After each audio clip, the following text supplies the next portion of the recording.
Ako po si Nieves Camisula, 62 years old, taga Tayog, Pangasinan. Paano niyo po nakilala ang Nuga, tita? Nakilala po namin ang Nuga dahil katabi lang ng bahay namin. Tinabi ng anak ko na may nag-treatment doon. Kaya sinubukan namin. Ayan. So, tita, ano naman po ang karanasan ninyo sa paggamit po ng Nuga Best Products?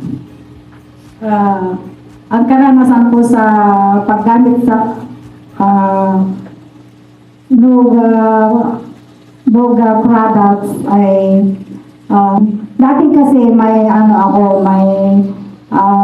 high cholesterol ako, tapos may diabetes, high blood, saka sumasakit yung sa lumbar ko. At mayroon ba akong arthritis pala na yun ang sanhi ng pag maglakad ako, naglalak yung tuhod ko. Pero yun, hindi ko alam na bakit ako palang mag-treatment kasi ang papatreatment ko lang sana yung anak ko kasi yun nga, na-disgrasya hindi makalakad.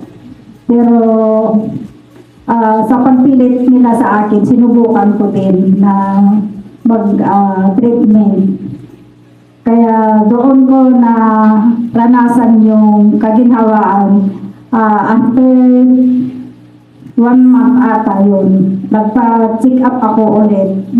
Nagpa-laboratory ako at doon ko nakita yung result na nawala yung high cholesterol, tapos yung diabetes ko nawala. Yung high blood ko, nag-normal pa din ng doktor. At every other 2 days, every other day pala, ang paggamit ko na lang ng maintenance. Yung arthritis ko, yung low frequency, yun ang ginamit ko noon. At siguro, mga 3 days lang siguro, nawala na yung paglalak ng tuhod ko. Kaya yun, tuloy-tuloy na kami hanggang ngayon.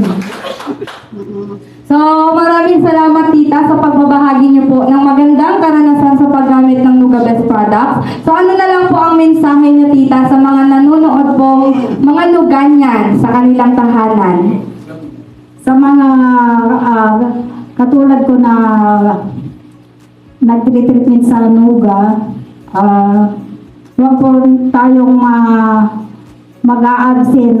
Bili-bilin po natin na mag-treatment. Magtyaga po tayo sa pagpipida para sa ganon ay tuloy-tuloy ang kaginhawaan na ating minimiti sa ating katawan. Muli, maraming salamat, tita, sa pagbabahagi niyo po ng napakagandang karanasan sa paggamit ng Nuga Best Products. So, mga kanuga, ano pa po ang inaantay ninyo? Magpunta na po kayo sa pinakamalapit na Nuga Best House sa inyong lugar. Muli, ako po si Home Manager Laika, nag-uulat mula sa Nuga Central TV. Saranghaeyo!